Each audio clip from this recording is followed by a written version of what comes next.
Hello and welcome everyone.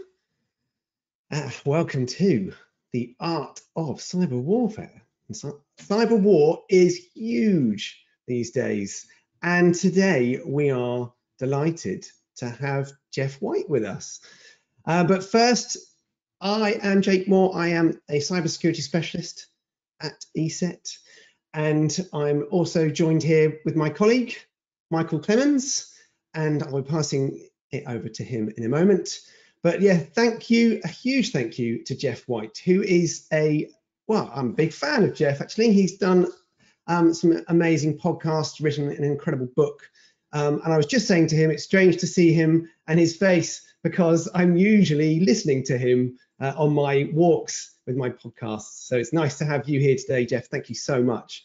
But before we come on to you, I'm now going to turn off my camera and pass you over to Michael, who's going to talk to you a little bit more about ESET and why we have today on. So here you go, Mike. Thank you very much, Jake. Very good afternoon to everyone here. Thank you very much for joining us today. Here at ESET, we have 30 years of history as one of the original cybersecurity companies in the world.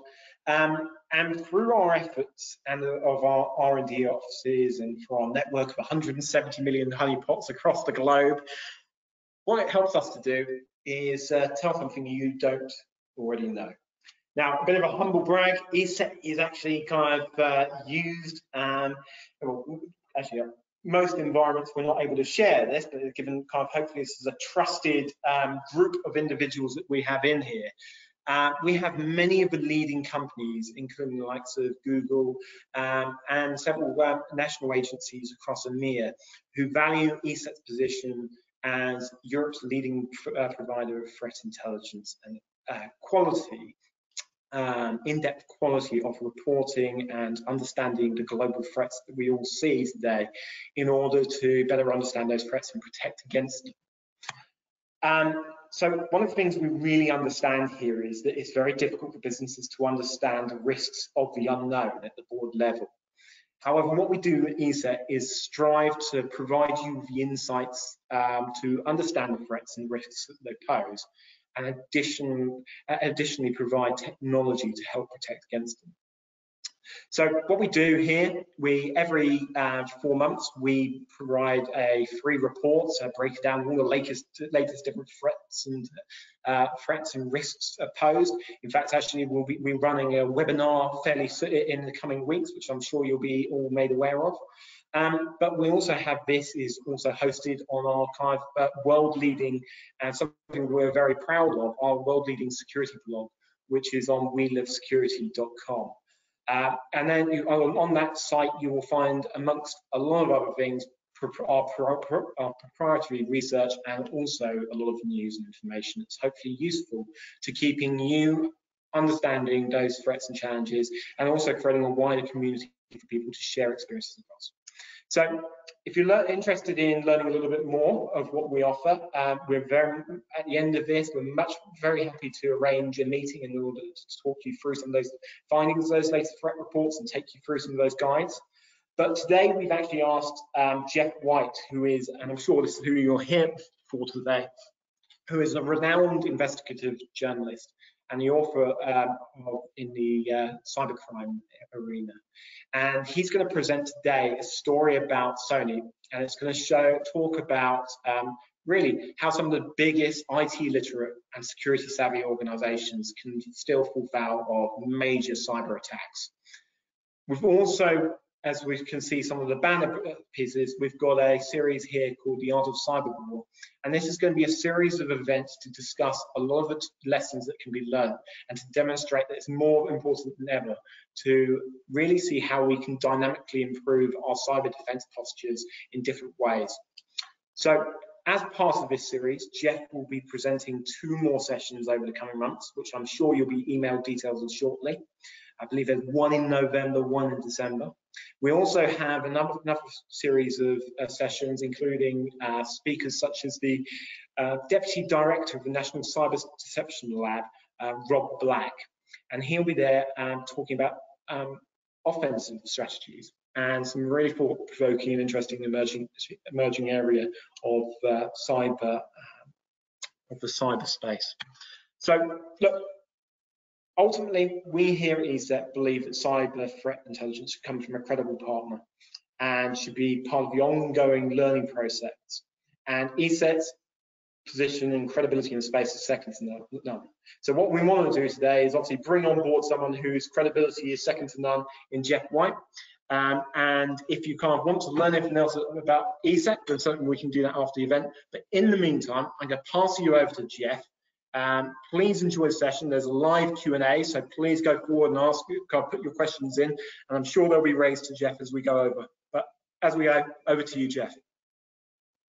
Thanks, Mike. Appreciate that. And hello, everybody. Good morning, good afternoon, I should say. Although good morning, depending on where you're dialing in from, or indeed good night, good evening in these days of remote and virtual events. It's fantastic to be presenting to you and on behalf of ESET and talking about SONY. As Mike said, this is one of three talks, and they are linked together. We're going to be talking about the threat from North Korea, which is an absolutely fascinating story and isn't just about the threat from North Korea. The lessons that we learn here roll into lots of different other threats, not just from nation states, from governments, hackers, but also organized cybercrime and the sort of guerrilla elements, the sort of hacktivist elements as well. So we're going to be starting out today, but the next two sessions will build on this. And believe me, the third session we'll leave on quite a big bang. It just gets more and more crazy, this story, the more I research it. But the reason I wanted to start with SONY really was, firstly, SONY put the North Korean state hackers on the map. Up until that point, I think a lot of people had perceived North Korea as being, frankly, a technologically backward state. Most of its technology seemed to be used at launching missiles and testing nukes. The idea that they had a sort of cyber army was downplayed and unaware to a lot of people. SONY really put them on the map, but as we'll see, there were precursors, there were warning signs even before SONY. And the second reason SONY is worth looking at is because even though it's a few years back, it still contains really valuable, really important lessons, not just about intrusion defense and spotting these attacks before they happen, but about what happens after those attacks come into effect, the kind of data leaking tactics, the media management tactics that are demonstrated during SONY, for me, really were the precursors of a lot of the data leak strategies that we've seen deployed by cyber criminals of all stripes in the intervening few years. So let's get started on the SONY hack, and we're going to be putting this, of course, in the context of the Art of CyberWar, based, of course, on the classic military text, The Art of War by Sun Tzu, of whom I'm a big fan. So we're going to be quoting a little bit from Sun Tzu for those of you who are geeks like me in that particular area. I want to start really midway through the SONY story, but I think it's best to kind of start with the first that SONY heard about this, because we kind of see this from the victim's perspective. And really the first inkling that SONY, or certainly its employees, had that something was amiss at the company was when staff turned up to work and their passes wouldn't work on the door entry locks. So like a lot of organizations, SONY has a pass that employees use. You swipe in, you swipe out. Every door pretty much in their building, which is in the Hollywood area, it's in Culver City actually, in Los Angeles. Every door in that building was swipe card door, and the staff couldn't get in. So we interviewed one of these people for a podcast that I made for the BBC earlier this year, all about this, all about the North Korean threat, called the Lazarus Heist. We spoke to one of those employees, a woman called Selena. She arrives at work, her pass doesn't work. It's the kind of thing we all have experienced at work at some stage or another. Of course, what they didn't realize was this was precursor to a massive cyber attack that was already underway. But look, as far as Selena's concerned, she goes to security guys, they give her a new card, she swipes in. But when she gets in, there's even more problems, because many computers inside SONY are down at this point. The whole network is shuddering to a halt. And that's a really big problem for Selena and her colleagues, because not only can they not access their computers and their email and all their files, they couldn't even send faxes and work the printers. Because in the months preceding this, according to Selena, SONY had networked all of its printers and faxes. So it had tied everything together into the network. And that computer network was now under attack. The entire place was pretty much disabled. Now, what's interesting to me, rewind a few days before Selena arrived at the lot in Culver City and her card didn't work, SONY's executives, a few of them, had received a kind of weird looking email, a sort of dodgy looking phishing email. I'm going to read out the text for you of that email now. And for reasons that will become clear, it does help if I read this in a slightly Yoda from Star Wars type voice. We've got great damage by Sony Pictures. The compensation for it, monetary compensation we want. Pay the damage or Sony Pictures will be bombarded as a whole. You know us very well. We never wait long. You'd better behave wisely. And this was signed by a group called God's Apostles. Now, I don't know whether you've ever heard of God's Apostles. Frankly, they'd never been heard of, as far as I'm aware, before the Sony hack, and hadn't been heard of since. Suddenly, this group's emailing Sony. Now, look at that from Sony's perspective. You've got to put yourself back in how things were in late 2014. This was November 2014. This was the era of the anonymous attacks, the Guy Fawkes mask wearing hackers who were running around the internet, causing mayhem, defacing websites, leaking information. And what was really interesting about this was for Sony's executives, they probably looked at this email from God's Apostles and thought, yeah, right, mate, pull the other one, jog on, buddy, nothing to do with us. And in hindsight, that particular email might have looked like a fair reaction, because it didn't seem as though this was a threat from a particularly serious player. It just looked like a dodgy phishing email written in Yoda-esque language. But this is the first lesson that we can draw from Sun Tzu's The Art of War. There's a great quote in that book that says, although you are capable, display incapability to them. Make your enemy think you're weaker than you are, even if you're stronger than you are. By naming themselves God's Apostles and by sending this weird looking email, the attackers who were raiding Sony made it look as though they weren't actually top drawer. Unfortunately for Sony, they really were. Sony was under attack from people who were very, very competent indeed, and who, as their email threatened they would, were about to do very great damage by Sony Pictures. They'd actually been inside Sony for several months by the time that email arrived. And this, of course, is the classic story with cybercrime. It's heartbreaking to realize how long the hackers have to work before the victim has any insight into the fact they're inside. And the hackers spent their time very wisely. They spent their 2 months inside Sony preparing for a major cyber attack on Sony, but also stealing swathes and swathes of information that they would then use to bring the company to its knees digitally and in terms of Sony's reputation. Now, they tried various ways in, these hackers, over the past few months. So, for example, one thing they did was they sent an email that looked like it came from a film and theatre studies student at a university in California. And she'd emailed one of the executives at Sony, and she'd given the name of one of the executives' colleagues and said, oh, Mr. Such and Such said I should get in touch with you. Hope you don't mind, I'm a student and I'm really keen to do an internship at Sony. And she'd attached her CV, which of course was laced with computer viruses. So anybody who downloaded it or tried to click the link might have got their computer infected. But that was just one of a handful of the ways that the hackers were trying to get into Sony. They didn't just try one phishing email, they tried multiple different ways in. And it seems that in late September, they got lucky. They sent an email to an employee which claimed to have advertising videos attached. It said, please click here to download these Adobe Flash advertising videos. The employee did, downloaded the videos and the virus that came with it. And from then on, the hackers were inside Sony. And as I say, this is early September. It only becomes known to Sony in late November, we know. So it's 2 full months to prepare for the attack. Now, what's interesting is November, when those swipe cards stop working and when Selena goes into her job and finds out that everything is grinding to a halt, Sony's computers start dying out one by one. So the first time it happens is an employee of Sony in London. They switch on their computer, the screen comes up, and on the screen is an image of a skeleton with big fangs and blood dripping off the fangs and big staring eyes staring out of the screen, saying, you know, your data has been stolen. And accompanying this was actually sound effects. If you had the sound turned on your computer, there was a sound of 6 gunshots ringing out and then a loud scream at the end of the audio. It really did look like something from a sort of schlocky kind of B-movie horror film. And so for Sony employees switching their computer on, they probably confronted with this screen, didn't know what on earth was going on. In fact, behind the scenes, this virus was going around and was wiping machine after machine inside Sony. It's estimated by the FBI 8,000 of the company's machines were wiped by this. And what it targeted was the master boot record. So the table effectively that your computer uses when you switch it on, it's the master boot record that tells your computer where the operating system is. So effectively, it's the first thing that your computer boots up that gives your computer the instructions to boot everything else up, to make everything else work. No MBR, no master boot record, means pretty much no computer. It's a way of disabling the thing at the very outset. And this is what happened to thousands and thousands of computers across Sony. And the fallout from this was absolutely remarkable. It touched every single bit of Sony Pictures Entertainment's infrastructure. So, for example, one of the investigators told me that staff at Sony, because the payroll system was affected, they had to queue up in the car park to get their paychecks by somebody who would sit at a table writing their paychecks out, and you could join the queue and get to the front and I imagine you say something like, well, my normal pay each month is $2,000. They'd write out a check and hand you the check.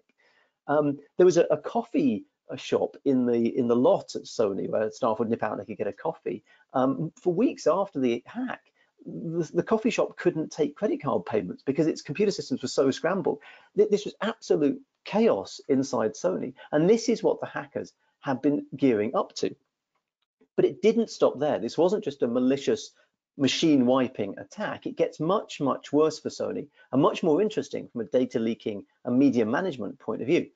Because going back to that screen that the employees saw with the big skull and the red fangs and the crazy message and the sound effect, underneath that were a number of links which said these are pieces of Sony's data that we've stolen. And if you clicked those links, you went to those websites, I think they were pastebin websites, you saw screen grabs of lists of files and folders. Now, to the outside world, they might not have meant anything, but to insiders at Sony, they would look at those files and folders and they would understand this was data stolen from inside Sony, and it was sensitive corporate data, it was unreleased films, it was insider communications from inside Sony. So even though the hackers weren't making it at that stage publicly available, they were making it pretty damn clear to Sony they had this stuff and they were threatening to leak it. Now, there's this odd thing where initially they'd sort of said we want monetary compensation from Sony, but it was never quite clear how much money they wanted and how that was going to be paid. And frankly, in hindsight, it turns out that was a complete bluff. They had no intention of blackmailing Sony. They had no intention of trying to get money from them. This was simply a corporate takedown. They wanted to do Sony as much damage as possible and leave the company in ruins. So that's when they moved to the next stage of the operation. Having destroyed the computers, taken out 8,000 machines with the master boot record hack, they then move on to the data leaking side. And this is where it gets really interesting. They showed an incredible grasp of the media landscape and how to manage media as part of this. So they've stolen all this stuff from Sony. They've stolen unreleased films. They've stolen insider emails. They've stolen insider documents from inside Sony. The first thing they decided to release was the films. So they released an unreleased copy of Annie, which was remade. They released a copy of a film called Fury, which has got Brad Pitt in it. And these went out onto the internet. Now that's really smart because up until that point, for the general public, this is a sideshow. You know, Sony Pictures Entertainment gets hacked, some executives' computers don't work. Why do I care? But if you're offering me free films that I haven't seen before on the internet, pirated, well, maybe I get interested. So it's a way of pulling the public into this story and getting the public interested. If you're going to hit Sony's reputation, you have to hit Sony's reputation in front of the general public. It's no good damaging just their corporate reputation inside Hollywood. You want to do them global damage. You want everyone to know about this. So they start by just releasing those films. Then, having whet the public's appetite, the hackers start emailing journalists directly. They actually emailed journalists at various publications and said, we are the hackers. We are God's apostles. We encourage you to download this information. Here is the website where it can be downloaded from. Here's a password you can use to access this information. And sure enough, the journalists download it and they get access to all these incredibly sensitive Sony documents. You know, things like how much they pay their executives, which of course shows that in some cases, women were paid less than men. They have access to the pseudonyms that celebrities use when they check into hotels, which of course is catnip for kind of gossip columnists in publications. And so the journalists start trawling through this information with the help of the hackers, because the hackers are saying to them, why didn't you download this? Why didn't you download that? The hackers are almost grooming the journalists into doing this. And the journalists, some of them at least, were complicit in this. Now, which journalists were they emailing? Well, it was at publications like Gawker and Fusion, and you could be forgiven for not having heard of the names of these publications before. It wasn't journalists at the New York Times or the Washington Post or the Guardian who they were emailing and exhorting to downloading this information. It was journalists at these smaller publications. Now, what's interesting about that is those smaller publications, they're hungry for stories, and particularly organizations like Gawker, publications like Gawker, they want salacious stories and they know how to make them super, super friendly to the public and super clickable. They love stuff like that. It could have been that the hackers also emailed somebody at the Guardian, but they didn't respond. People at Gawker, people at Fusion, these are lower level but hungry publications, and so they churn these stories out and they make them into headlines. What that does is it gets the story out into the public domain. Now, as the editor of the New York Times, or the news editor of the New York Times, you might think, well, I didn't really cover the Sony story, but now there's all these stories coming out in these other smaller publications. It does look like it's a big story. It gives the bigger publications cover start reporting on the story. So as soon as those stories start appearing in the smaller press and the scandal grows, suddenly the bigger publications can go, actually, we should report the Sony story now because look, it's actually hitting the news. Really, really intricate and fascinating way of manipulating, harnessing the media. This is kind of the media campaign that companies come up with. They develop these media campaigns about how to get into the news and stay in the news. Well, it felt to me like the hackers had come up with their own ability to harness this, their own sort of media campaign.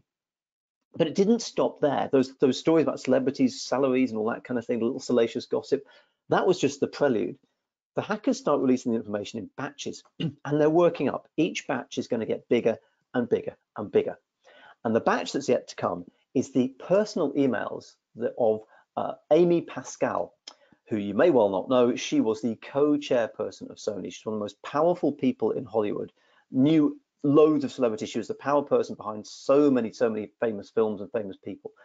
Amy Pascal is one of the top people in Sony. Now, what's interesting is over this time, Sony's hackers got into the news, people are covering it. So Amy Pascal is out there trying to reassure people, trying to reassure the celebs, trying to reassure the producers, trying to reassure the staff inside Sony and say, look, don't worry, we're sorting this out, we're sorting this out. Amy Pascal's profile is growing. She's getting a bigger and bigger profile. She is stepping into the spotlight to try and deal with these hacks. And what's amazing to me is the hackers knew something she didn't. They had all of her internal emails.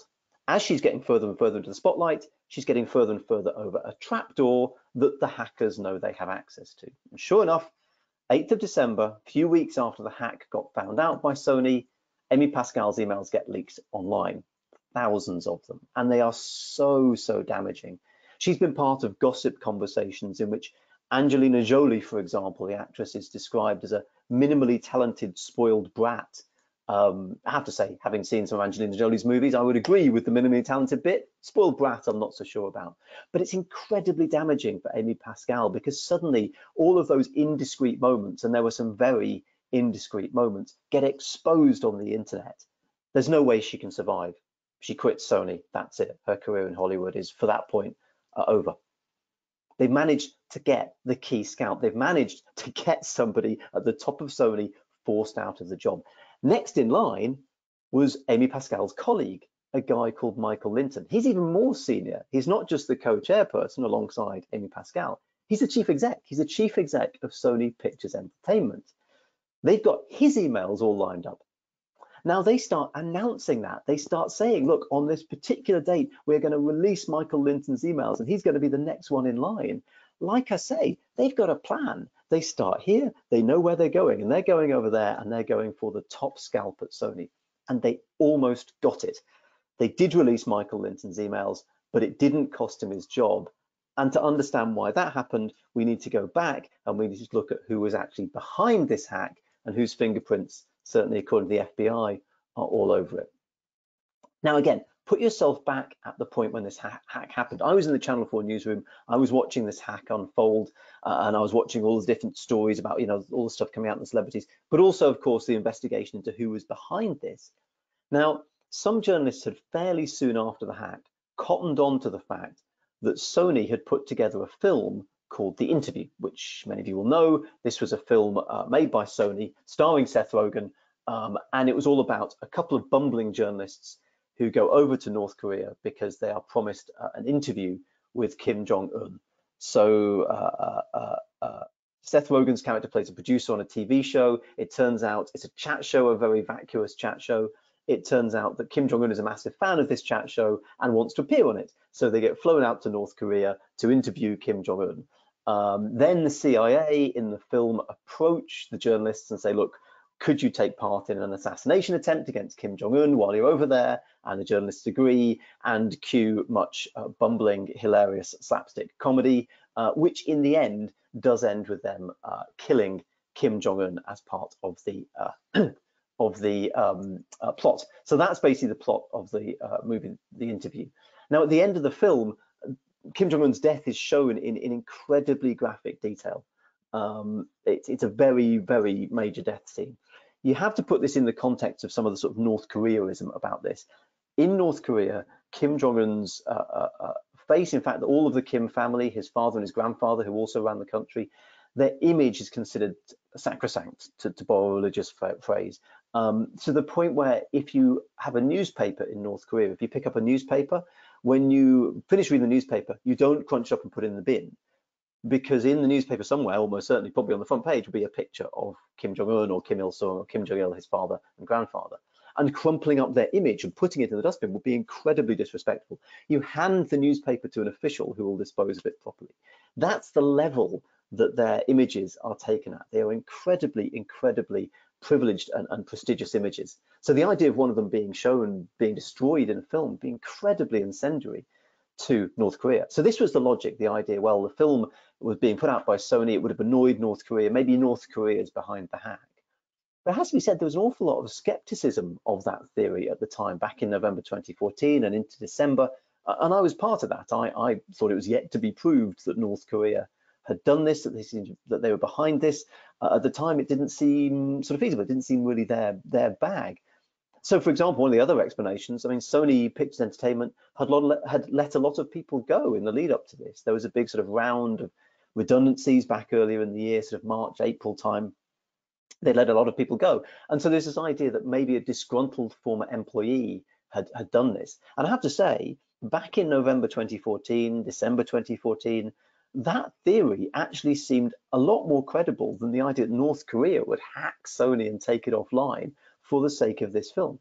And adding to that was a story that appeared in the press where one of the reporters claimed to have spoken to one of the Sony hackers who said, yes, we did it with the cooperation of Sony's internal employees and we're fighting for their rights. That story turned out to be a bit dubious in hindsight, but all of this fed into this skepticism about North Korea's involvement. What's interesting is as investigators started to look back into it, as the FBI got involved, because the FBI arrived on the Sony film lot fairly shortly after the hack, they started to piece together the North Korean links behind the film and accumulate more evidence about how all of this worked. One thing that was interesting was as soon as the film was announced and the trailers started going out for that film, the interview, in sort of June, July 2014, in the summer, the film was going to be released, by the way, on Christmas Day. As soon as those trailers went out, pretty soon afterwards, the North Korean ambassador to the United Nations wrote to the United Nations and said, we are aware of this film coming out. We consider this a slur on North Korea and a despicable attempt to besmirch our leader. We call on Sony to withdraw this film, and actually accused the US of terrorism, which was fascinating because obviously the US had long accused North Korea as being part of the sort of axis of evil of terrorist powers. Now that complaint to the UN apparently didn't go very far, but it seems Sony were very nervous about that film, The Interview. They took advice on the film from various people, and one of the companies they approached was the RAND Corporation in the US, a consultancy in the US's geopolitical affairs. And we spoke to one of the people who advised them at RAND, and what was really interesting was he didn't sort of tell them yes or no, do it or don't do it, but he said to them he didn't think it was likely that North Korea would hack them. But one thing he did think was that if they released the film, there was a freedom of speech issue. The US should be able to make a film about North Korea, you shouldn't censor yourself. But further than that, they actually believed that this might help regime change in North Korea, that Kim Jong-un might be knocked off the top spot because people in North Korea would sort of see this lampooning of their leader, which frankly, given America's history with regime change, I found a slightly baffling, slightly remarkable a way of thinking about things. But nonetheless, Sony went ahead with the film and just kept going. In September, celebrities and the cast and crew and so on of the interview film start getting these weird messages on Facebook saying, download pictures of nude celebrities here, giving them a link to where they can get these nude celebrities photos. Classic phishing attempt on Facebook. But again, you've got to see this in context. A few months before that, there had been a leak of nude celebrities on the internet. Loads and loads of people, lots of celebs had their iCloud accounts hacked, and their nude photos, their nude selfies have been leaked online. So again, incredibly shrewd from a media point of view, the idea that that you can capitalize on something like that to then tempt celebrities and cast and crew of the film into downloading a virus. Then there was all of the emails that arrived. As I say, there was an email from a job hunter who pretended to be a student at a university in California, sending in virus links. Now, what was interesting about all of this is these are often sent using Gmail addresses. Obviously, the Facebook messages to cast and crew were sent through Facebook. There were Twitter accounts that were involved as well. These are all US companies, Google, Twitter, Facebook.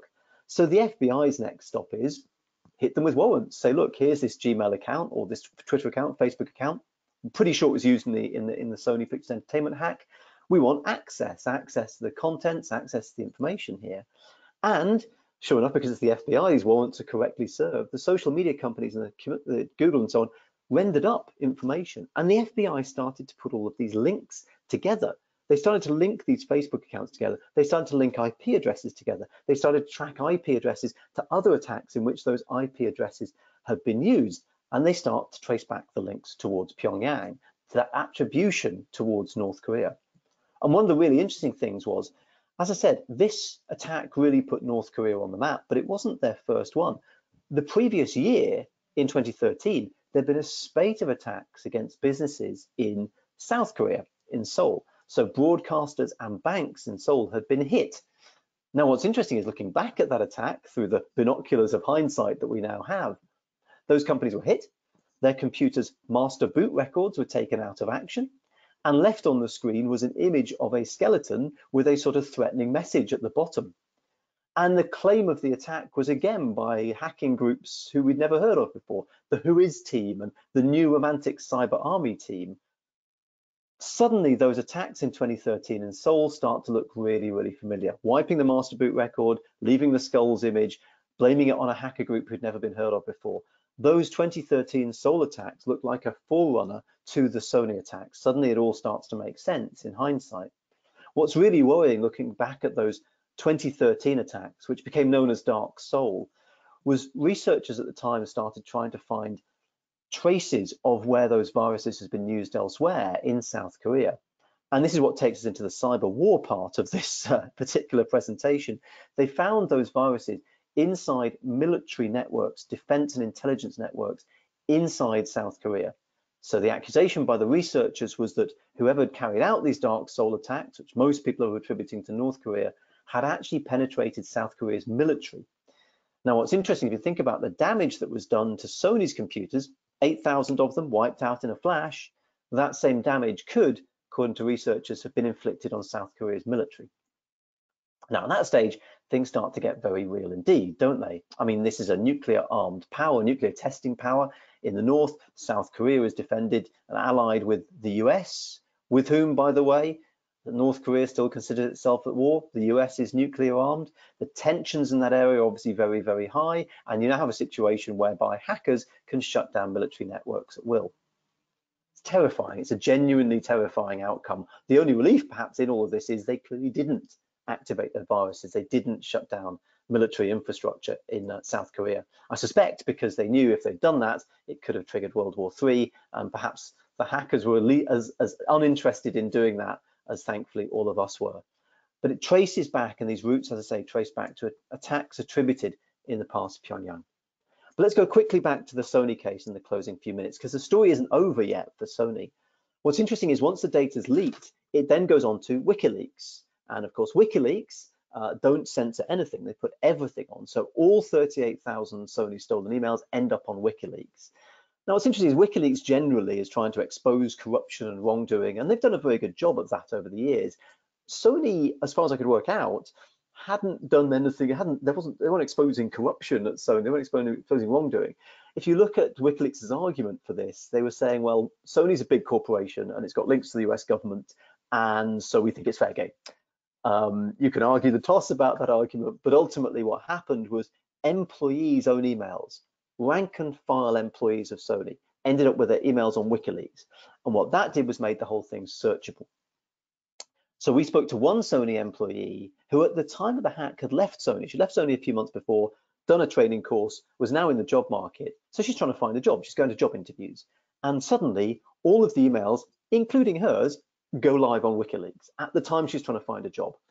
Not ideal, particularly not ideal in her case, because when she was at Sony, after she'd left, they cleared out her office and found that a computer mouse was missing, a $90 computer mouse, an ergonomic mouse. And they'd filed an internal crime report in Sony. So, oh, this must have been stolen. It was all sorted out in the end. It was just a misunderstanding. But in Sony's internal documents, there's this woman's name, Amy Lynn Heller, and crime report in big letters. So when she's going for job interviews, she knows people are Googling her, and she knows they're looking back at the Sony data to see if there's anything juicy. and she's got a crime report attached to her, albeit a crime report's been solved and sorted out, but that's not what people see online. They see her attached to a crime report. She says she missed out on jobs as a result of that. She felt her career was over in Hollywood. She didn't feel she could get a job after that. She's now completely changed tack. She's gone into law and she's doing privacy defending type law and privacy law, which is an interesting change of tack from her. But the reason I point this out is, if you look at those instances of actual individuals in Sony and the leaking of individuals' data, it's not just the likes of Amy Pascal and Michael Linton, the chair people, the rich and famous, who got trashed as part of this. It was rank and file employees, some of whom had their hopes of a career in Hollywood, which Amy Lynn Heller really had, absolutely trashed. She could never get a job in the industry again. The full story, by the way, of a lot of this is in the podcast, The Lazarus Heist, that we put out on the BBC earlier this year. It's worth a listen to her story, if nothing else. Again, Selena, the woman that I spoke to you about, the one who had the problems with her card, the swipe card, and she couldn't get into work. Again, Selena's information was leaked. She had set up credit reports. She gets pinged all the time to say that her credit, she had set up monitoring of her credit reports to make sure that her credit reports were in order. She gets pinged all of the time from different alerts to say that this information's been leaked, that information's been leaked. She feels vulnerable online. She feels like her data's been leaked and it's leaked for good. Again, she didn't get back into working in Hollywood. She left the movie business and TV business, and she's now working actually as an emergency medical technician. So complete change of tack. But I just want to point these examples out because those are two examples for me that sort of highlight the fallout that happens from these data leaks. Data's like kryptonite. It never dies. There's no half-life for data. It just lives and lives and lives, and it damages you and damages you and damages you. And those data leak stories for me are heartbreaking because they do have impact on individuals and rank and file employees like, as I say, Selena and Amy, who we interviewed. The other thing I want to talk about quickly is the fallout for Sony Pictures Entertainment and the movie, The Interview. You can still watch it online. Maybe you have. It's not that bad, actually, considering how things go. My co-host for the podcast, by the way, hated it and thought it was awful. I thought it was all right. So the film actually came out. It was released online, but it didn't get released in cinemas. And there's a really good reason for that. After the hacks had happened and after the hackers had started releasing the data, they then started talking about the film, The Interview. Now, what was interesting was they hadn't talked about it originally. It wasn't like when the hackers first attacked Sony, they said, this film, The Interview, is our problem. It was only after the media had reported that the hackers started talking about the film. And that's what led into the skepticism. People said, well, hang on, the hackers didn't mention it originally. It was only after it was in the media the hackers mentioned it. So maybe the hackers didn't hack because of this film. But nonetheless, mid-December, they put out a thing and they said, this film has to go. And if you release this film in cinemas, they were threatening violence. There were threats of violence around all of this. And of course, for cinemas, that's then a big problem. This film is going to be released on Christmas Day. And Christmas Day is a huge day for films. It seems in the US, I don't know if this is particularly popular in the UK. We don't have a huge Christmas Day film going tradition in the UK, but in the US, that's what you do, presumably because by the time Christmas afternoon rolls around, you just want to get out of the house and just sit in silence next to each other watching a film. So the film was due to be released on Christmas Day alongside a whole bunch of others. But of course, the problem then is if there's threats of violence against cinemas showing The Interview, that violence could affect people who've gone to see a film completely unrelated to The Interview. So there was pressure. It's pressure from the distributors, pressure on the cinemas, and eventually pressure on Sony. And Sony pulled the film. They decided not to release it in cinemas. A few smaller chains did go for it, and it was obviously released online. And the film made, actually, I think in its opening week, $15 million, which coincidentally is exactly the same amount of money Sony set aside in its annual report to remediate the effects of the hack. So a certain symmetry there in terms of the numbers. But the reason I want to leave you with this is, in terms of cyber warfare, you want to win the battle. Even if you don't win the war, you want to win as many battles as you can. The computer hackers, it seems, set out to deter Sony from releasing this film, and they won. The film did not get released in cinemas. One of the largest media organizations in one of the most powerful countries in the world, where freedom of speech is literally constitutionally enshrined, censored itself by restricting the movie and pulling it from cinemas. That's quite an outcome for a group of computer hackers. And as I say, that's really what put North Korea's hackers on the map, because the attribution the FBI then did, saying this is North Korea, and calling them out for all of those links I've talked about, the email links, the IP addresses, and so on. But what's interesting is, having been called out, the hackers, who by this point were being called the Lazarus Group, did not wind in their necks. They were already on to their next target, which would be even bigger and even more impactful, arguably, than Sony, certainly for the victims. And that's going to be in our next session in November. That's going to be the hacking of Bangladesh Bank, and that's going to be, again, the inside story. That, folks, is a story from Sony. I hope I've covered enough ground. I hope there was a few questions and people asking some questions. Happy to chat to you now, and I'll hand you back to Jake and Mike for the end of the session. Thank you. Wow, Jeff, thank you.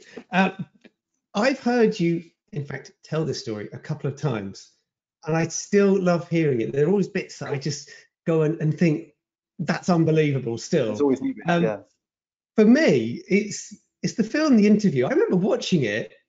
I heard all this talk around it, which obviously made me want to see it more than the normal. And even watching it through, behind my hands, I was shocked that they'd even gone to DVD to release it. It's a bit of a strange move. I know you mentioned about the physical violence in cinemas, but they didn't stop it. That's kind of still saying, we're still going to push this out there. Maybe it's sticking two fingers up at them. I don't know. It just seems like a strange move. Surely they might have thought there might still be physical violence from just releasing it, right? It's possible. I mean, Sony really were caught in a bind, and I have a certain amount of sympathy for them because you've got two choices. You pull the film or you go ahead with it. If you pull the film, you are effectively self-censoring. The hackers have won. You have pulled freedom of speech in the face of threat of violence, and for, as I say, a media company in a country where freedom of speech is enshrined, that's a really difficult decision.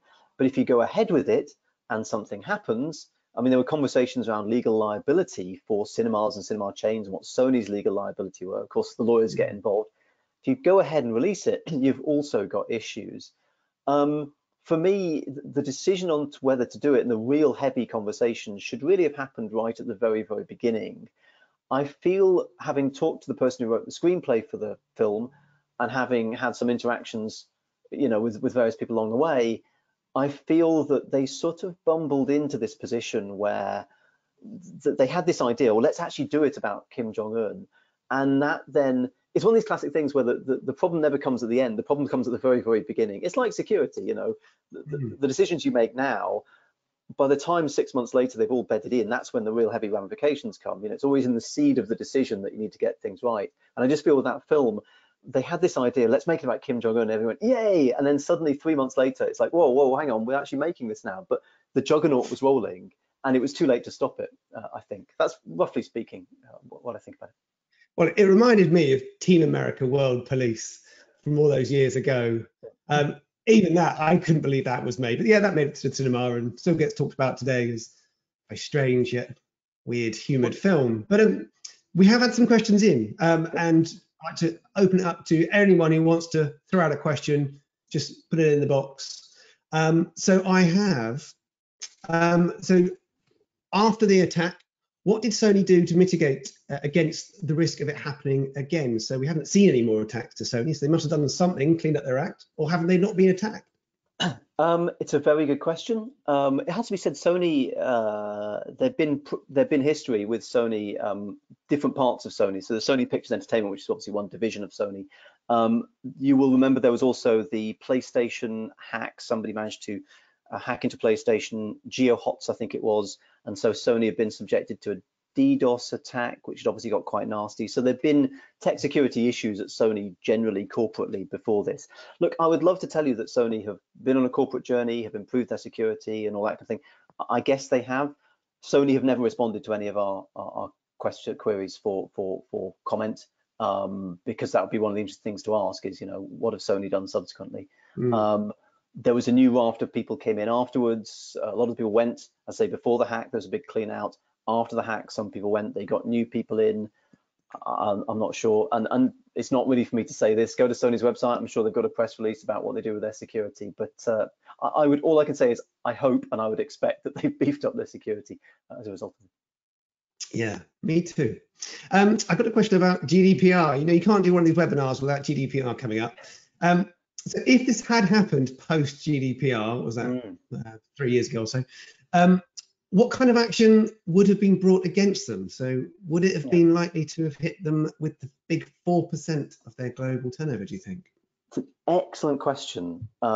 So what you could do is an experiment where you kind of apply GDPR sort of now and say, okay, in what are we, 2021, GDPR was obviously bedded in, you know, replay the same attack now. Firstly, there's an issue about whose data it is and so on. So I would imagine what's interesting is when the emails got leaked, it was actually, there were emails from Sony to companies outside, you know, TV producers we've spoken to, you know, so this is the thing about data.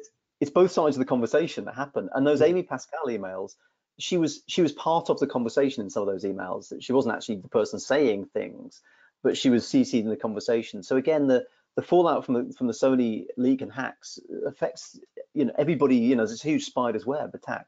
So again, does it only affect people in the US? Well, no, because suppliers and employees and so on who are in the EU would have had their data compromised.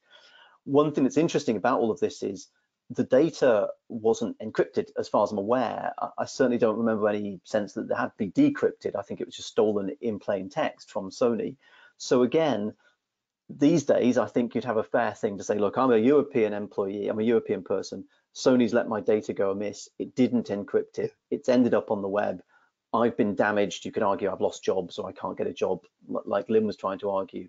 That would be a fairly compelling GDPR case, I think. And the fine, as you know, you say, it could be up to 4% of global turnover. But what's interesting, I mean, let's rewind back to 2014 and put ourselves back there, as I say, we keep having to do.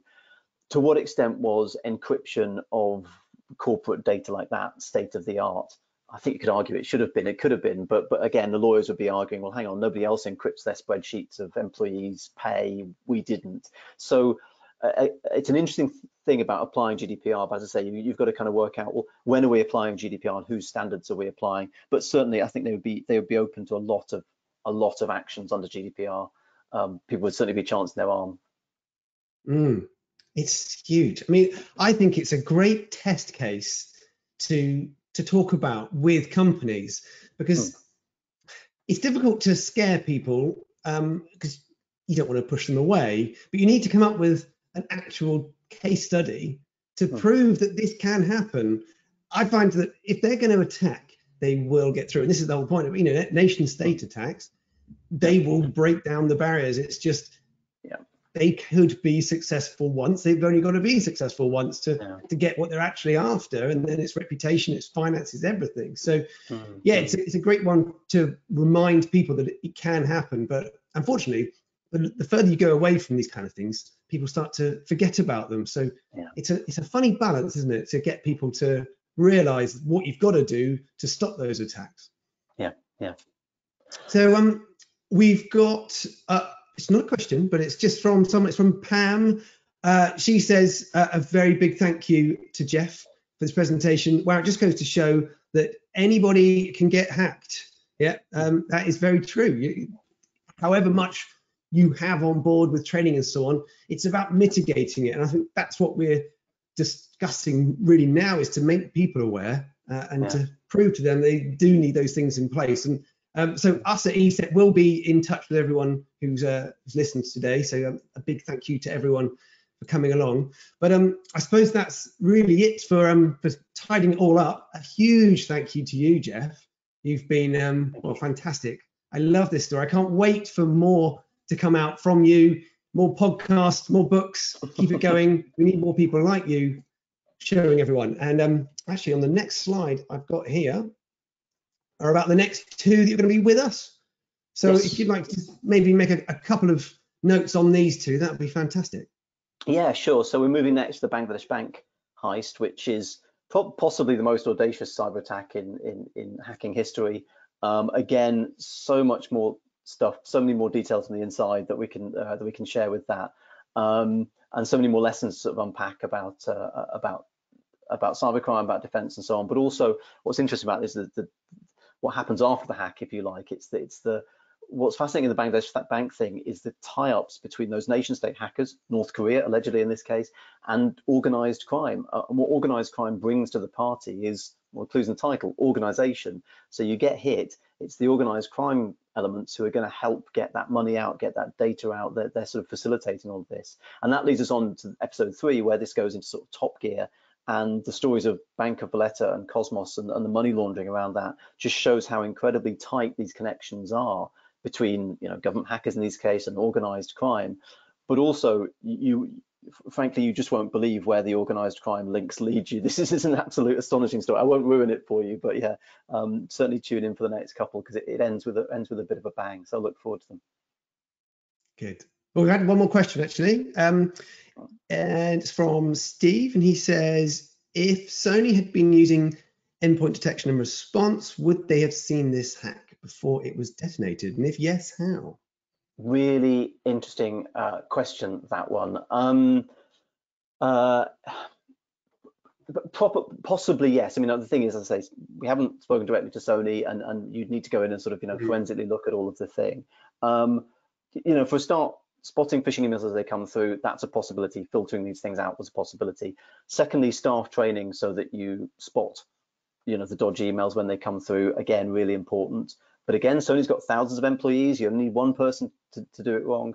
Obviously, when the viruses detonate on the machine, there's a process that goes through, and there's a process before the master boot record gets wiped. It does strike me that if you had the right software in place on the endpoints at that point, you might possibly have been able to prevent it, because obviously it compromises that endpoint, but then it goes to the server to then compromise all the other machines' master boot records, as I understand it. So yeah, it's a really good point, and probably worth looking into. And again, hoping Sony, that's one of the things they've looked at in hindsight.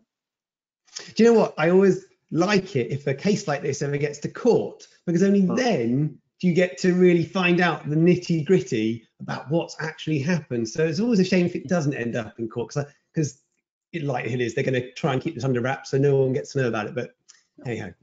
Yeah. So just to chime in on that.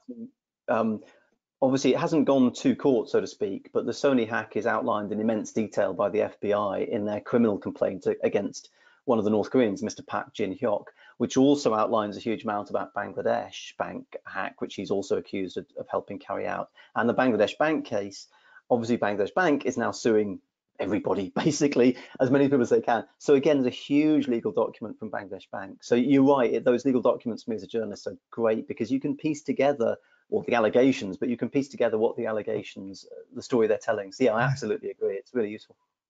Yeah, where those mistakes happened. In fact, I was only reading the other day about the LinkedIn breach from a few years ago and how the errors were located. That was fascinating to really see it all documented.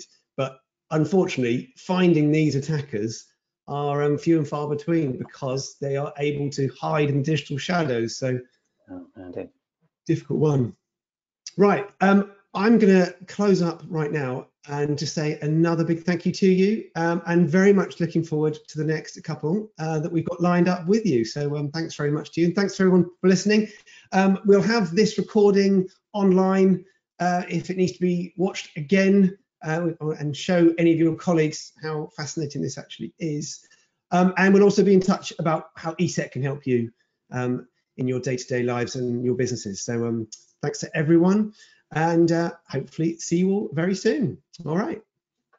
Thanks all.